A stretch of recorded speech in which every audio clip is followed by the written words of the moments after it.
skincare, K-beauty has gained worldwide fame for its kind of meticulous multi-step processes and emphasis on achieving that kind of like radiant, youthful, glowing skin.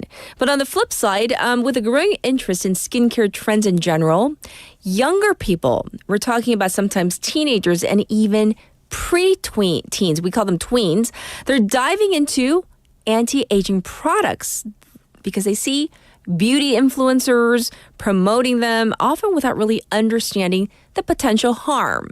And experts, well, they warn that using such harsh anti-aging products too early can damage delicate young skin. So let's learn more about the risks and know when should we be or start to use these types of products.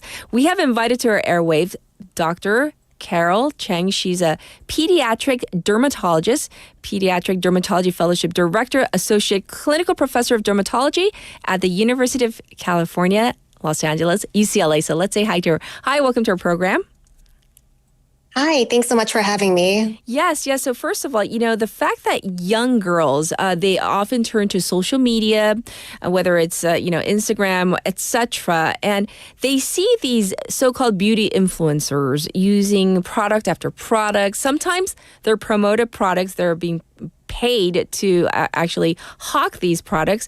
And these sometimes are anti-aging products. So let's talk about the specific harms this may cause to their young skin. Yeah, so you raise a couple really good points here. So first of all, preteens don't need anti-aging products because their skin is naturally youthful.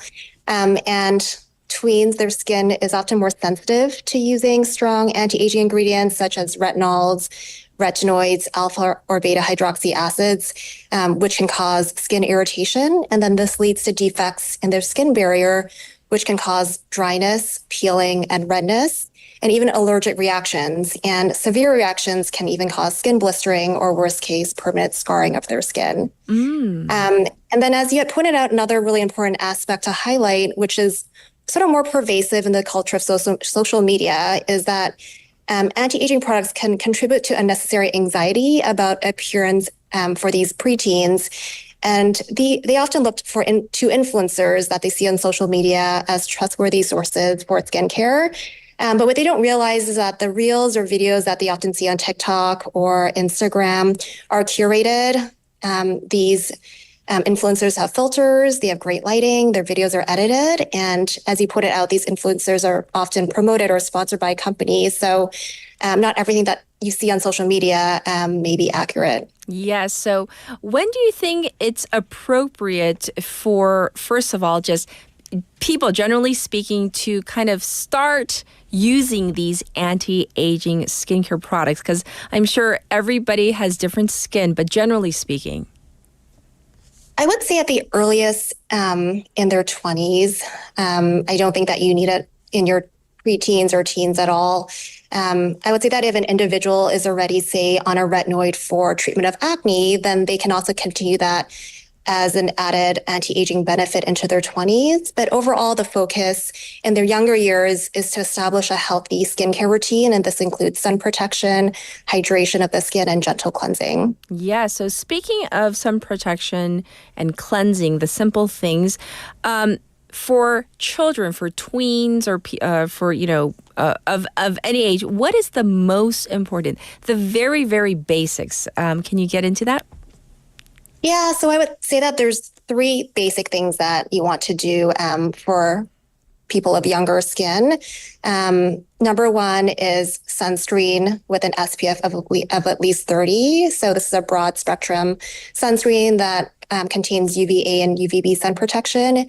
If you were to do, one thing that helps with anti-aging, it's sunscreen, because the sun with its UV radiation can cause premature aging. And then aside from sunscreen, using a gentle cleanser to cleanse the face twice a day, and then also using a good gentle moisturizer.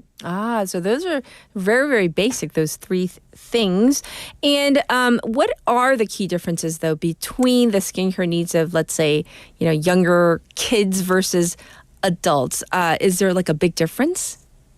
Yeah, so there are some inherent differences because the skin structure of younger individuals, children, preteens, and adult skin are different. So, for example, preteen skin tends to be more sensitive. Their skin is thinner. They have more sensitive skin barriers. And whereas when they go into their teenage years with the influence of hormones and puberty, their oil glands enlarge. And so their skin becomes oilier, and this may be better suited for products that help with sort of oil production and acne.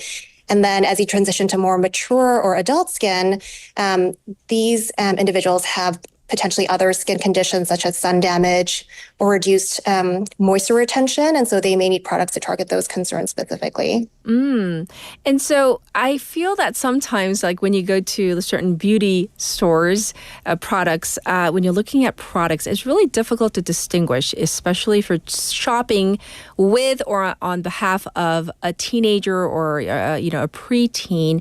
How can we distinguish like, oh, this is appropriate for, my teenage daughter or son versus, maybe this is for someone of my age, someone who's a little older, maybe anybody older than teenage years, 20s, 30s, 40s? Yeah, so I think companies now are really savvy at marketing their products for specific needs of specific sort of clientele. And so one thing that you can do is just look to see what the product is targeted or labeled as being helpful for. So some will say, for anti-aging, some will say for patients with eczema or more sensitive skin.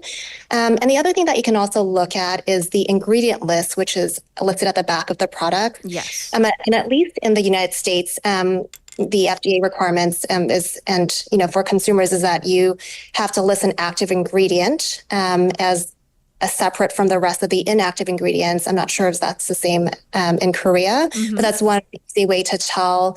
It would be highlighted if there's any retinols or alpha or beta hydroxy acids, which would be more appropriate and suited for mature skin. But in general, products that are promoted for sensitive skin and are fragrance-free would be more suitable for the skin of our younger individuals. I see. I have a question from one of our listeners on our board, and they ask, do I really need to use eye cream as a 30-something-year-old person, or can I just add a moisturizer layer to under my eyes? Basically, is there a specific function for eye cream, or is it labeled just as eye cream? So it depends on the specific eye cream and how it's formulated. Typically, the skin under the eyes are thinner and more sensitive. It can also be more prone to dryness and irritation. So some of the ingredients formulated in eye skincare products tend to be aimed at hydrating the skin, also targeted at helping sort of tighten the skin and helping with wrinkles. But if you're otherwise in your 30s and your skin is clear and healthy, you don't specifically need an eye cream. You can just use your overall skincare product and use it around the eyes. Some of our listeners, because they're watching us on YouTube right now, are commenting that you look so youthful, Dr. Cheng, and this is not in any way to diminish your intellect or your skills or anything like that, but they're very curious as to what you use to appear so youthful. And I have no idea how old you are. I'm not going to even ask, but how do you maintain that youthful glow? Do you have like a special, like a certain step kind of routine, or what do you do? People are asking. They're very curious. Well, thank you. So I like to say I graduated from residency in 2015. So I have been in practice for quite a while now. Oh, okay. I'm a dermatologist. I also, see general dermatology patients. So I see adults as well. But the number one thing I do is always using a sunscreen with an SPF of 30 or greater. That's my number one routine. I also do use a retinoid at nighttime. Because I am in my 30s. So it's appropriate for someone in their 30s to use that. So I do use a retinoid at nighttime and then a vitamin C serum in the morning. So those are my three main things. I'm taking notes. Vitamin C, retinoid at night, sunscreen, which I'm sure many of us, our listeners, are also using right now. So in terms of like parents and caregivers, because I think this is so important, especially of parents of girls, but not exclusively girls, but, usually girls who are really into social media. They see all these multi-step memes and videos out there. How can we better educate our young people about the risks of using adult products that might actually be doing more harm than good? Yeah, so I think that first of all, as parents of children, you want to make sure that you're in the same page and on the same team as your kids. Oftentimes, preteens and teens, there's often conflicts, and so you want to just make sure to say, hey, we both have a common goal of you having clear, healthy skin, and so you also want to use language that they understand, and can say something like, your skin is thinner. It is a little bit more sensitive than my skin because it's still maturing. So it does need more gentle products and sort of different products than myself. You can also discuss the purposes of anti-aging products. Say that, they're there to specifically address things like fine lines and wrinkles, sunspots.